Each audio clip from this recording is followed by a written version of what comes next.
go. And now you're buying Boy Scout cookies to help save the Boy Scouts. Are you with me? Instead of Thin Mints, you have the Double Mints, the Fat Mints, the Do-si-dos, the Whoozy-doos. What would it mean for a Boy Scout inspirational cookie? I am a risk taker. Being alone in the same tent with your leader? That's a risk, right? I mean, people have taken that one. Like, it's going to go one of two ways. And one of them, I'm not going to be able to get to the Kaibo fast enough. Let's go over our knots. We tie very certain knots for certain things. Now, let's just say that this, unzipping of the pants and pulling, let's just say that this needed a knot. Where would you tie it? Oh, put your finger here. Hold your finger right here while I tug this one tight. Is that a turkey hitch? What is that? I know someone who has his son as early as last year in Boy Scouts, and he'd never done it before. This was his first year. I think he was 8 or 9 years old. And he said the kid got into it. He was really into it, and as long as the kid was into it, my buddy was into it. But he said after a couple, 2, 3 of them, and you go through the course, he says there is some definite lingo that goes on amongst longtime Boy Scouts, and then you're an outsider until you're not anymore. Uh-huh. So, but that was only 1 year, and he's not doing it again next year. So, not that there is a Boy Scout chapter to take part in, is there?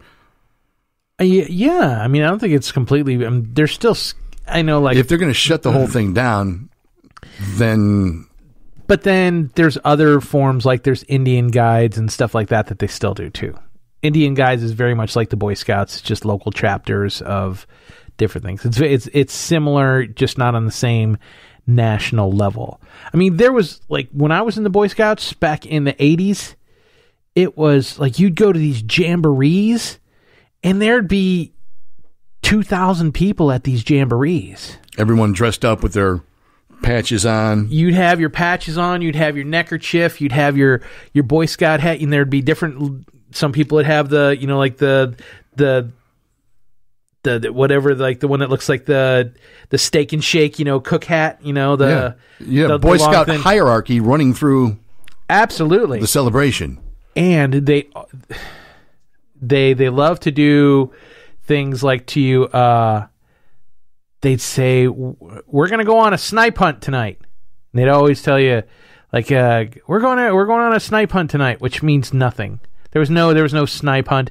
So there was no goal in the snipe hunt? No, they would they would just make you go out in the woods, and then they would run away and leave you. See, that's how it all begins. And then they would do things like, I can't help but go there. I know it didn't. I know. I get it. I didn't like it. It was like I remember you were alone in the woods, scared, and how old were you? I was under 13. Yeah. 6th, 7th, 8th grade, somewhere around there. You weren't cute enough for all the molesters. Oh, are you kidding me? I was prime target. I was prime target, like loner boy for those people. Like you get it. That's how you peel them away from the herd. You peel away from the herd. Which one looks like he doesn't have any good self-esteem? Ah, I see you, chubby little man. Hey, I see you. I got a Zag nut, kid. You want one? Get over here. It looked like I liked the Zag nut too. Come here, you little. But they would do things like, "Hey, go to the next campsite and ask them if they got any smoke benders. We forgot our smoke bender, and see if they've got one." Okay. They went over there. "Hey guys, you got any smoke benders?" "No. Did they tell you to come look for smoke benders?" "No, go to the next one. See if they got any." "Nope, you guys don't either, huh? All right. No smoke benders, guys." What'd they say to you? And then the troop leaders would always be getting drunk. It just wasn't. It was not. It was a weird culture. My brothers all loved it. Not me. Wasn't my thing. Doesn't sound all that great. Really? Here, sleep on the ground and wipe your butt with a leaf. All right. Whatever you do, don't ever wipe your ass with poison sumac. It sucks. Here's the joke that they would tell all the time, the Boy Scouts. Say, Boy Scouts are out on a camping trip, and they're doing a nice little hike, and one of the Boy Scouts says, hey, I got to take a crap. So what do? He said, well, go behind the tree and do your thing, pick up a leaf, wipe your butt, and be done. He's like, yeah, but there's things like poison oak, poison ivy, poison sumac. What if I use one of those leaves and wipe my butt? Then I'm going to have poison oak, poison sumac, or poison ivy on my butthole. Right?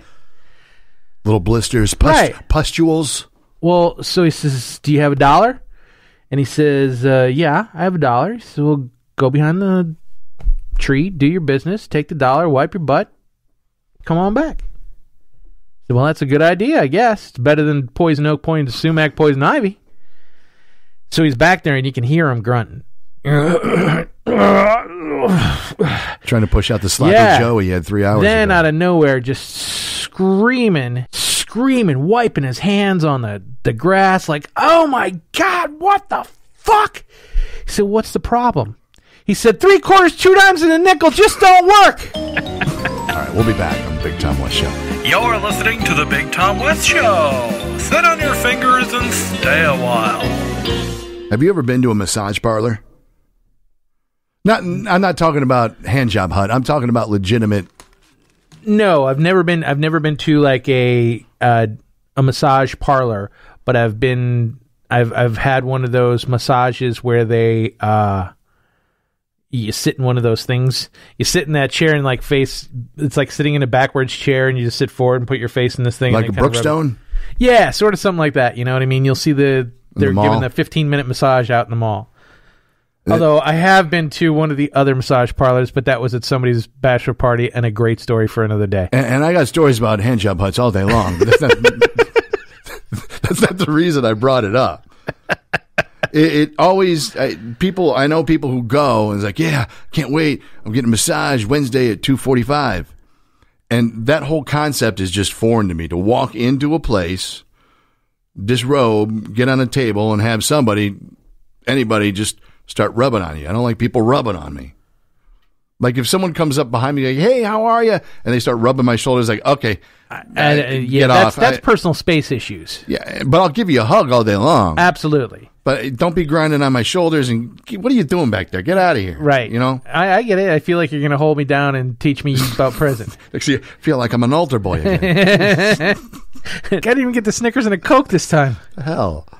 In the news, St. Louis and Bernard Kimple is accused of inappropriately touching a client during a massage at a South St. Louis massage parlor. Now, when you say South St. Louis massage parlor, I'm thinking they opened up a hand job hut. Right. But then you take a look at a picture of the guy. Oh. And he's a large black man with one eye and the other one a bad glass eye, full beard, and a hoodie on. And he's just staring at you. It's like if Forrest Whitaker was going to give you a massage. Pretty much. Yeah. Apparently he's been accused of doing it at another joint, and now everyone is up in arms of how do they hire their employees, these reputable massage places? Yeah, wouldn't the word get around? I mean, the whole massage parlor community? But this guy walks into your massage parlor, you're the owner, you go, yeah, that looks like the guy I want rubbing on my clients. You're hired. You could do the blind people, and we'll do special no lights on Friday. No lights on Friday special. You can do the rubbing. What happens if I happen to put my finger? Oh, looky there. I'm sorry. Look at it. Appears that my finger slipped up your butthole. And by the look on your face, you enjoyed it for a moment. Yeah. We both know a guy who goes to a reputable massage place, and he'll tell you about it all day long. He'll say stuff. He's like, I love the massage. love it. It just makes me so relaxed and I fall asleep. But sometimes, it gets a little hard. So, hey, why are you telling me the story? And how could you feel comfortable getting hard at a place you go to every other week or every week? Well, you tip her an extra $20 and, So, yeah, but nothing happens. She ignores it. But, it's still there. I can't help myself. And it's just comfortable just talking about it. I don't understand. I would assume that it happens to every female that gives massages has had that happen. See, and that's just the first thing I think of. Why would I want to put myself in that position to begin with? I don't want to be doing that in front of some gal who's trying to make a living. I don't know what they get paid, but unless you're paying her to do that. Well, that's what I'm saying. That's not what I'm there for. It just so happened to get that way. I can't help it. I can't play that off at all. There's no way. I mean, is that kind of like ordering a pizza, getting an extra side of wings for free? And maybe that's just the perk. It's the perk. I mean, but I would feel as a person, as me, I would feel uncomfortable going to a reputable massage place.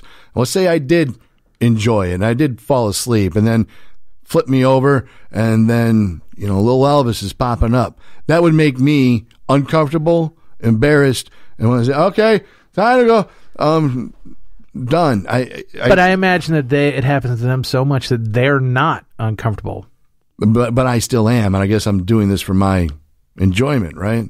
Sure. And I just can't move past getting hard in front of. What if they recognized it and said, "Hey, man, relax. It's no big deal. It happens all the time." I'm already. There's nothing you're going to say short of tugging me off that's going to make me feel better. I'm embarrassed. And I mean, because, all right. It just won't go away? You can't think it away? No. Well, I mean, once it's there. I guess at 50, if I turn over and it's actually there, I'm like, hey, look at that. I've been known to step into a porta potty. I mean, it just so happened it was hard at the time. Well, I mean, I don't know. I imagine that to them, it's nothing. If it bothers you, then it's on you. Are you saying it wouldn't bother you? I don't know. I think it would. Would I feel shame? I'm sure I feel. It's not even shame. It's more. It's not shame. I know what shame feels like, and it's not that.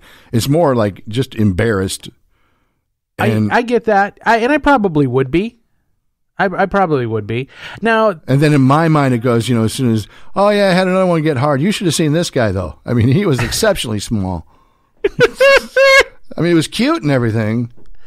Well, I've had to have my stuff shaved down below. That's something super, but that's a medical procedure, and I've had that done as well. That's nowhere, nowhere in the ballpark. At the same time, not only are you if you're getting that done, you're very stressed out in the first place. You're scared to death. There's no chance that it's going to get up at all. No. If anything, it's retracting inside of me. Yeah. There was one point that, they lifted the sheet and they said, "Are you sure this is a dude?" Looked like a little man in a boat. Yeah, what is that? It looked like a button on a fur coat. You got a turtle? What's going on over there? Hello? Like, holy cow. How am I supposed to ultrasound this? I don't know. Somebody get me a forceps. It looks like a peanut butter cookie with a white chocolate kiss right in the middle of it. That's what it looks like. It looks like a pimple on a clown's head. Yeah, dude, that sucks. I mean, that sucks. But it's the most one of the most weird and uncomfortable, embarrassing positions I've ever been in, because they had this, in your 30s, you get scanned oh, I feel a lump, and you get worried, and you panic, and you go get that shit checked out, and they take the jelly, and they shave your boys. They give your nuts a sonogram. Yeah, that's exactly what they do. They put the sonogram. Right. Yeah, I know. They put the sonogram on your nuts, looking for stuff, but you're so nervous and so like literally almost an innie.